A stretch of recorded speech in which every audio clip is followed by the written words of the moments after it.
A very eventful weekend, eventful and sad. So like eventful / sad because, my goodness me, everybody won. It is unlike the... It's unlike us. No, unlike everybody. No, except Manu. But it's unlike Arsenal. Everybody won, so watu wangu wa shabiki.com, and it's okay. Who knew that Arsenal could also win? It is like my principal teacher used to say. Wakati aliniambia siku moja, let me tell you a short story before I introduce the guys. One day, I was just from reading news. My principal akanipigia simu because he knew how notorious I was in high school. Willis, when I saw you on TV, it was a sign to me that God is still in the miracle working business. Same thing to an Arsenal won yesterday. So if you're looking for a sign, people, that indeed God is still doing miracles, ndio Japicha, karibu sana. Opondo himself, yes. Tijan.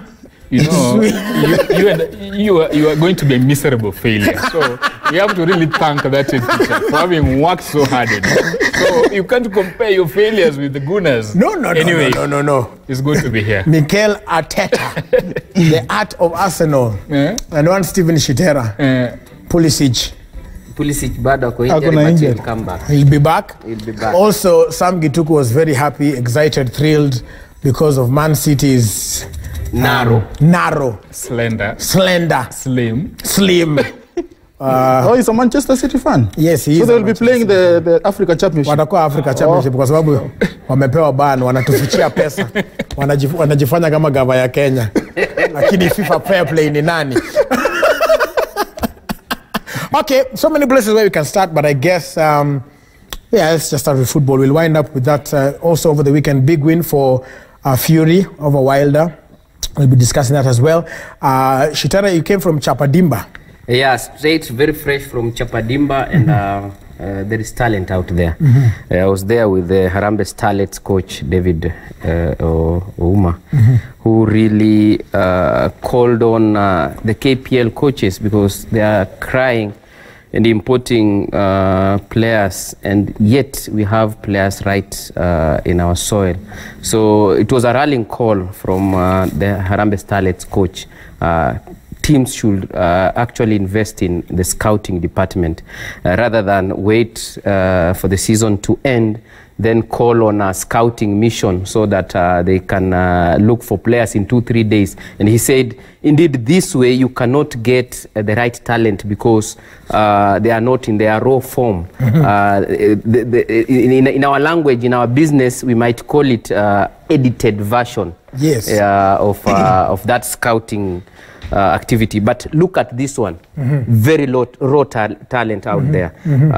Ladies are playing football, and indeed there was a team called there was a coach called Pauline who really motivated me. We can really have a female coach to really see activities of our female players, and she really urged the government to support female football because she says if really we had half the budget the men are given, we can really go places. Look at what Harambee Starlets are doing. Look at what our ladies are doing. They are playing delicious football. Nikimunuku marehemu Mohamed Juma Njuguna. Delicious football, and that's where it's supposed to be. Swila, I know you've written about it. The desire and the need to scout, uko chini. I think that also the thing that happens in this country, and maybe this is why such shows are important, such as this one, is that we always talk about recruitment and all this towards wakati sasa there's a big game and the coach has released their provisional squad. Yes. Yeah, the beauty is this week we had Njere, who is also a product of Chapadimba, making the provisional squad of David Ouma. This is the squad that will go to Turkish Cup. It's more of an invitational tournament. And I think that's also good for them to go and benchmark. And Ouma said, yes, if you want to be powerhouse in Africa or even in the world, for us to play at the World Cup, we have to play teams in Europe. And that's time you will have teams like Chile there. So it's a good launching pad for the Starlets. My major concern is, right now we are seeing our girls breaking into the top European leagues. Ese Akida just made history by penning a deal with Besiktas in Turkey. Besiktas is a giant of a team. Basically, they're playing in a UEFA Champions League. That's the women team. And it means Akida has broken a barrier. And I'm happy for that because not just the development in terms of football, but also economically. She's going to kick poverty out of her life. Basically, that's what talent should be about. Look at Corazena Aquino, all these players moving into Europe. But again, what I don't understand, Ouma with, and probably Shitere could have asked her, you look at the Starlet squad. Yes, they did well. They retained the Sekafa Women Championship. But why would the likes of Akida miss out of that squad? Akida is one of the most prolific I asked that question, and his answer was that she's still committed to the club, and she has not yet been released. But he says, look, we have talent out here. Definitely, I'll get someone to replace her. And I think it's just a club issue because the Turkish women, it is the Turkish women championship. I think it's not so much FIFA sanctioned, so you know how players are released, club players are released. I think that is the impediment. I hope you'll keep that word because last year there are a lot of issues that Akida and alongside other stars like Aquino and Cheris Avilia could have been left out because they were allowed maybe in agitating for their rights. Here I'm talking about allowances. That shouldn't be the case because when you are building a very formidable side that Starlets are, you need the likes of Akida, her experience, her goal scoring, heroics. You can imagine how that team would be if you have Akida and Mwanalima Adam leading that attack. It would be very fearsome. So I hope Ouma would keep his word, and it's good he was there on a scouting mission. And there's a lot of talents on parade. And I was watching Western's team, of course, at the weekend. And you look at the 18-year-old boy. Is he 17 or 18? Yeah. Kisumu Day. He's also a product of Chapadimba. Absolutely. What's his name again? The striker of Western's team, who was fitted as by SJAC as the best footballer just recently. So this tells you there's a plethora of talent. We just need the scouting mission. Michael Olunga right now in Japanese league doing very well again, making major economic breakthrough. So the likes of Benson Omala Ochieng, actually that's the name, we need now scouts to come and tap them so that immediately he graduates out of Kisumu Day, we can export such talents to Scandinavian countries, give them 2-3 years there, then they can be able to break into the top tier. And taking the players to Middle East has never been the best of routes. Look now, the Tanzanian Samata, who has made history by being the first Tanzanian to play in EPL. He was in Belgium, and a lot of scouts go there. That has made it easy for him to go into Aston Villa. Also figure back the journey of Wanyama, Sweden, later Belgium, and making that breakthrough. So we need the federation maybe now and the coaches to activate a lot of contacts and network with these agents and the coaches who work with the underage team to make us go through. I'll pick it just from there before you take a look at the highlights. So you've talked about agents, which is a big factor, even as we talk about scouting and everything, because ideally to make the deals, you need an agent. One, we've always talked about what happened, example, to Wanyama. Now he's not seeing a lot of football because probably we don't know the inner workings, the intricate details, but agent pengine alilala si kama ule wa kelele wa Pogba na Mino anapiga kelele sana. But so it looks like we need a holistic approach to everything. It's not just about scouting, but after that the health and welfare of the players going into their what we call their breakout season.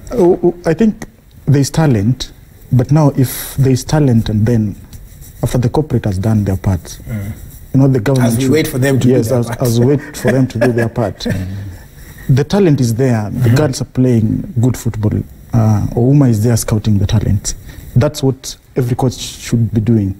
And then thereafter, the FKF should always look at a situation whereby they invest in ladies football, because there's much investment that we are putting on men's football, and then we leave the women football suffering.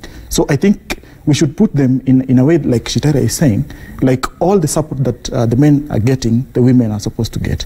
So, but when you talk about them getting that opportunity to play for Harambee Starlets, it's that opportunity that they get. They're being seen by everyone. And then there's that part of the agents coming in. Blackberry had the best future when he was playing in high school. When he came to Gor, he was like, that's when Blackberry phone came to Kenya, and it was very fast. And that's why he was called Blackberry. Very good talent. But what happened thereafter? There's something that the FKF should put in place, like I think Swila has been talking about this. Like all these agents, do we know them? As much as they're making deals, how much are they getting on these deals, or how many agents do we have? Like for example, in Kenya, we don't know. Which agents are certified?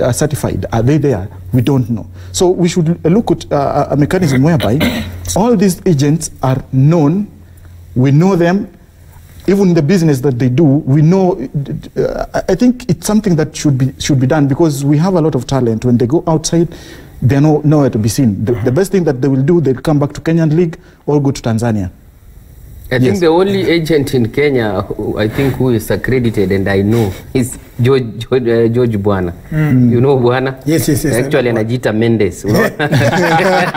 George Mendes. Yes. I think is the only agent that is visible in Kenya, and I think, as he says, FKF should put structures to ensure that these people are accredited so that they can do legit business.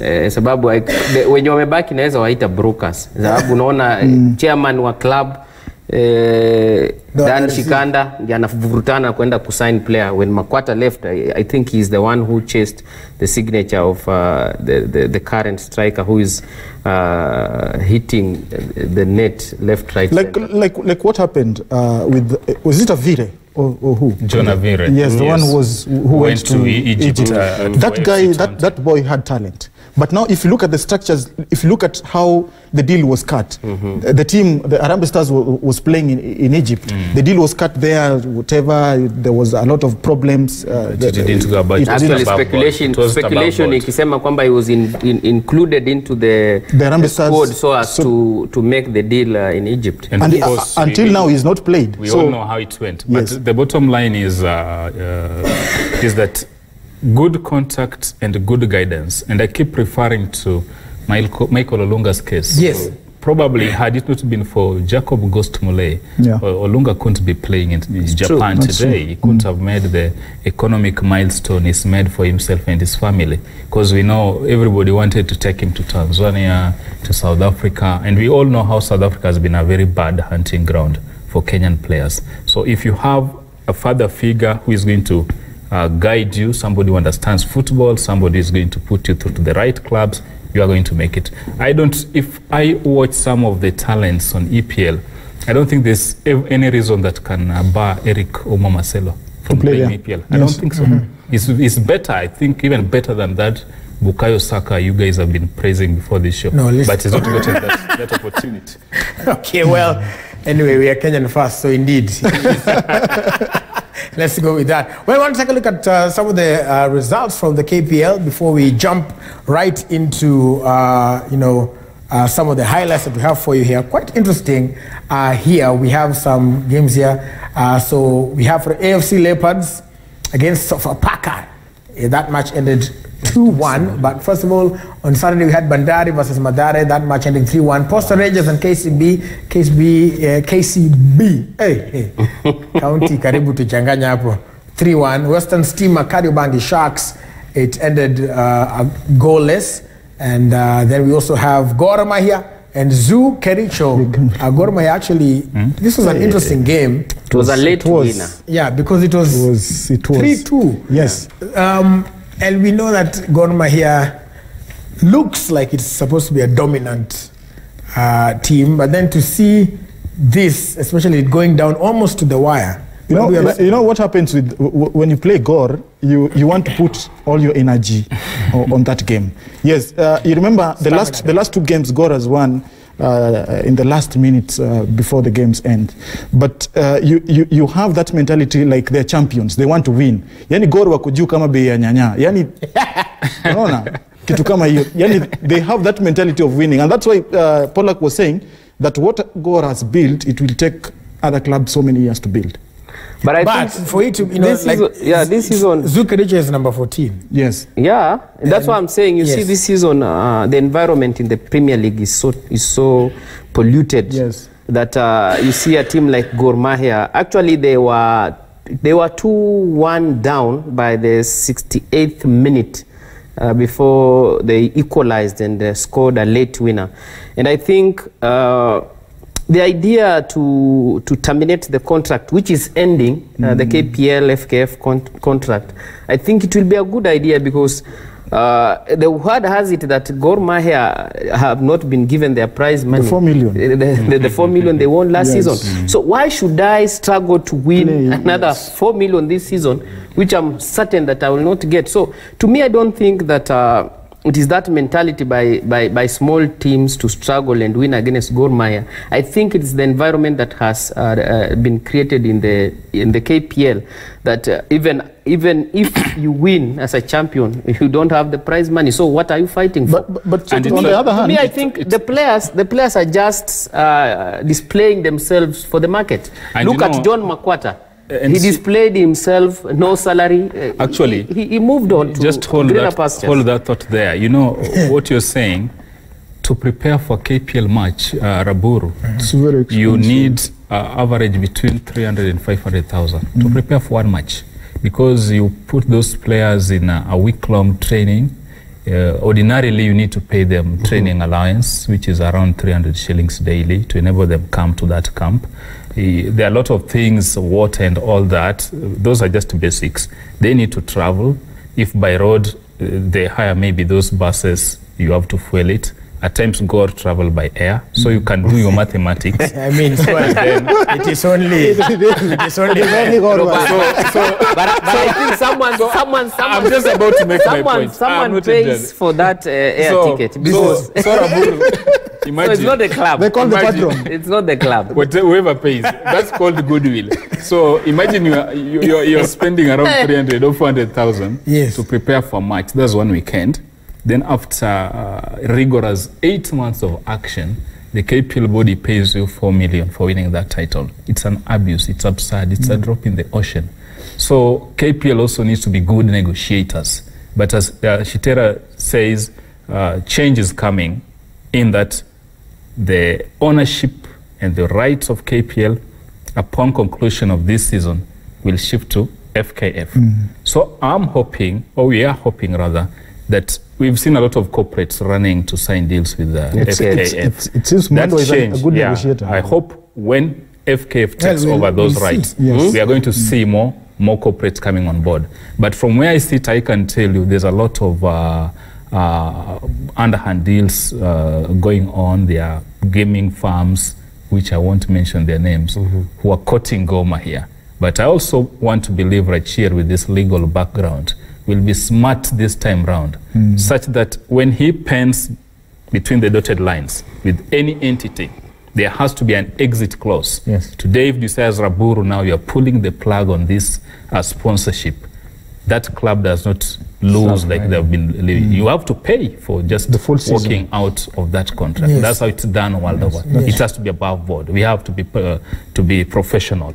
But again, when I was in Kisumu and I was talking to Western Steamer coach Salim Babu, and I did ask him, the last 2 weeks has been very difficult for the club. Lots of reports. KPLC is terminating their sponsorship. And ironically, KPLC is a state corporation, and the government has been saying, we are going all out to sponsor sport. But now these are state corporations saying, we are no longer going to do this. How has it affected your players? But to him, he says, the most important thing for every player there is to go on the pitch, sweat it out, fight to the last drop, and market themselves. Yes, they could terminate it, but this is a life you've chosen as a professional footballer. Yes. Can you work hard on the pitch there and market yourself? And who knows? John Makwata just jumped to Zambian Premier League after doing so well here. So yes, opportunities are there. It's not like the era of Dows when they were playing in the 80s. Those were stars but didn't get this opportunity. Probably had Dows play today, we could be having lots of export to Europe. right. Well,